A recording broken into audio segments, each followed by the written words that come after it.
vous avez signalé un cas très intéressant qui est la petite entreprise où vous avez vu se sont aperçus bien plus tard la quantité des informations qui étaient volées et qui en plus étaient utilisées contre eux en termes de concurrence. Maintenant, ils auraient pu voler dans cette petite entreprise des informations qui appartiennent à la grande entreprise et en particulier à OIV. Comment faire pour faire comprendre les grandes entreprises qu'ils ont tout intérêt à aider les petites entreprises à sécuriser, sans quoi leurs propres informations ne sont pas en sécurité? Oui, je partage 100% votre point de vue, c'était une vraie question. Et je crois que ça ne peut être qu'interactif.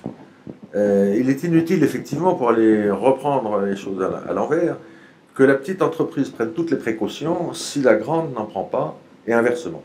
Et donc c'est un jeu tous ensemble de sécurité numérique. Quand je dis tous ensemble, c'est tout le personnel. Je voudrais citer quelques anecdotes, parce qu'au fond, comme vous connaissez le sujet beaucoup mieux que moi, moi je m'arrête aux anecdotes, mais qui sont quand même très parlantes. Au-delà de changer son numéro de code tous les 8 jours, d'intercaler beaucoup de choses, il y a des réflexes à avoir. De même que, au moins dans le temps, quand on passe à table, on se lave les mains avant. C'est un réflexe. Eh bien, un réflexe devrait être quand on vous donne, peut-être qu'on va me donner ici une clé USB, là, quand je vais sortir. Le réflexe, c'est de la jeter. De ne jamais s'en servir, de ne jamais la réutiliser, de la vider pour la réutiliser, etc. etc.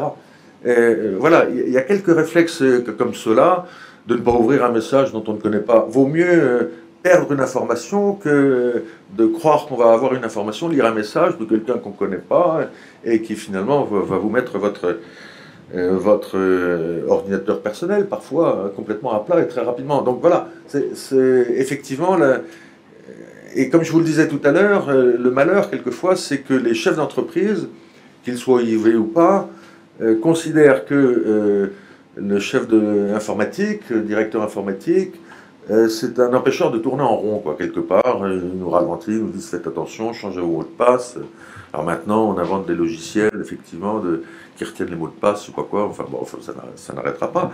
Mais d'avoir une hygiène informatique. Et je crois que l'ANSSI a fait quelque chose de très clair, qui m'a beaucoup plu d'ailleurs. C'est pour ça que j'ai repris, si vous voulez, personnellement, avec Madame Anne-Yvonne Ledin, cette expression d'hygiène informatique. C'est pas compliqué, il n'y a pas besoin de sortir, comme on disait dans le temps, de Saint-Cyr, pour comprendre qu'il y a des bêtises qu'il ne faut pas faire, toutes simples. Et le mieux pour l'apprendre, c'est quand on est jeune. C'est pour ça qu'on a parlé de l'information. Ça ne demande pas des heures et des heures de cours, mais puisque maintenant les enfants à 5 ans, voire moins, manipulent des tas de choses informatiques, etc., leur apprendre qu'il y a des choses à faire et à ne pas faire. C'est bel et bien à 4-5 ans qu'on apprend aux enfants à se laver les mains avant de passer à table. Eh bien, c'est la même chose pour l'informatique, puisqu'ils seront amenés aujourd'hui, et surtout demain, à se servir de l'informatique toute leur vie, quoi qu'ils fassent. Même un ouvrier manuel, je veux dire, un tourneur, maintenant les tours, c'est numérique, c'est 5 axes, 10 axes, 15 axes. Un véhicule, c'est le GPS, demain Galiléo, enfin bref, etc. Et tout le monde sera amené, peu ou prou, à l'informatique, ne serait-ce que parce qu'on ne pourra pas faire autrement. Faire sa déclaration d'impôt, on ne le fera plus sur papier, faire, etc., etc. Donc, tout le monde étant amené à travailler avec le numérique demain, beaucoup plus qu'aujourd'hui encore, aujourd'hui on n'en est qu'au b.a.-ba de mon point de vue, eh bien, il me paraît évident que... Je ne voudrais pas apporter ici la question de la réforme des collèges et du primaire, hein, bon, mais qu'on abandonne le latin, etc., je ne sais pas si c'est une bonne chose, et ce n'est pas le sujet d'ailleurs, mais qu'on apprenne très tôt l'hygiène informatique, la sécurité numérique et tout ça, ça me paraît tout à fait fondamental, si bien que, parce qu'on voit des ingénieurs formés, peut-être plus aujourd'hui, mais il y a une dizaine ou une vingtaine d'années, ils ne connaissaient rien en informatique, parlaient mal anglais d'ailleurs en plus, ou voire pas du tout, et tout ça c'est fini. Je veux dire, on est dans l'ère de l'informatique, et donc de l'anglais d'ailleurs, et donc avec de l'hygiène informatique, etc. etc. Voilà. La question de l'hygiène informatique, on en débat dans les entreprises, dans les grosses parce qu'on s'en donne les moyens, dans les petites plus difficilement, et donc effectivement j'entends bien que aux grandes entreprises de pousser la sensibilisation dans les petites entreprises, mais au-delà de l'entreprise, elle est constituée d'individus. Aller toucher l'individu, et tous les individus, est-ce que ce n'est pas une démarche qui devrait être prise globalement sur l'ensemble de la nation, de la même façon que l'on dit l'un de nous, nous allons faire la fête ce soir, l'un de nous ne boit pas, il ramènera les copains à la maison sains et saufs, je dois manger 5 fruits et légumes par jour, etc., etc. Je me lave les mains parce qu'il y a une épidémie de grippe, et là je sensibilise les individus un par un, et globalement je vais avoir élevé le niveau de sécurité de l'ensemble de la nation sur ce sujet. Est-ce qu'on peut imaginer que prochainement, on voit des campagnes, pas une seule, mais des campagnes sur le long terme pour sensibiliser nos concitoyens? Écoutez, moi, je crois que oui, et de toute façon, il le faut. Pour reprendre votre exemple, de même que maintenant, on apprend à l'école une matière de base, semble-t-il, fondamentale, c'est le code de la route. Bon. Je pense que ce qui est encore plus fondamental, c'est la sécurité informatique. Pour ce que je vous ai dit, de ce que je pense, j'imagine, de l'avenir. Je veux peut-être pas assez loin d'ailleurs, puisque maintenant on va vers l'informatique des objets connectés, etc., etc. Ça va exploser complètement.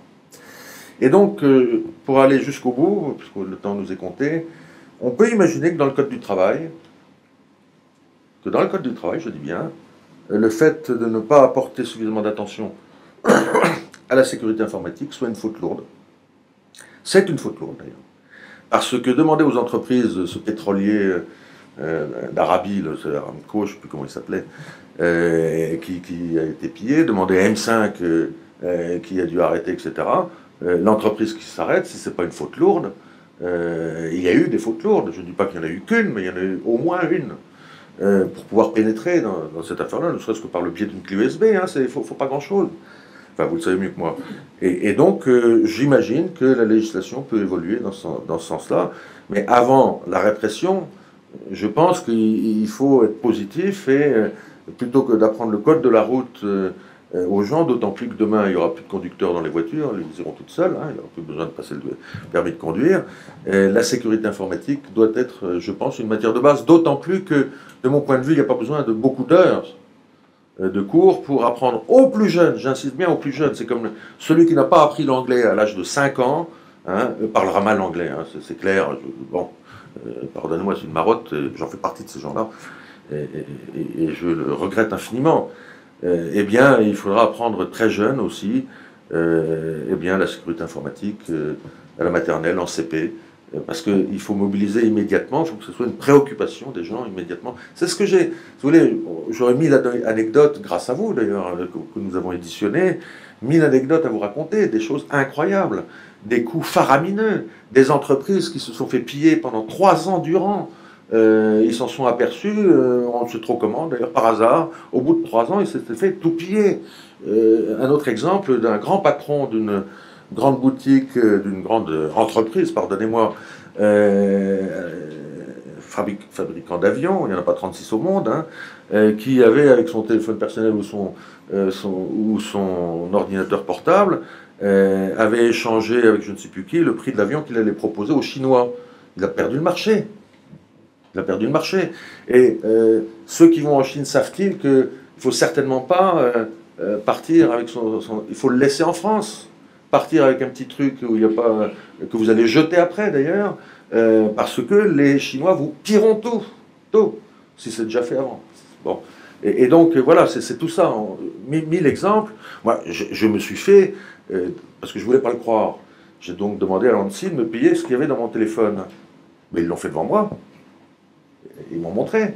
Donc, d'ailleurs, entre nous soit dit, quand on nous parle, je rigolais bien, quand on a parlé de la loi sur le renseignement, hein, vous savez qu'on a discuté de ça à l'Assemblée nationale et au Sénat, où il y a des heures et des heures de discussion, alors qu'à vrai dire qu'il s'agissait que de légaliser des choses qui se font déjà, et heureusement qu'elles se font déjà, en France, hein, j'entends bien, et que, au fond, il faut le savoir d'ailleurs, les choses étant ce qu'elles sont aujourd'hui, si vous voulez garder quelque chose secret, il faut surtout ni l'écrire, ni le faire passer par Internet, il faut le susurrer à l'oreille dans une cage de Faraday.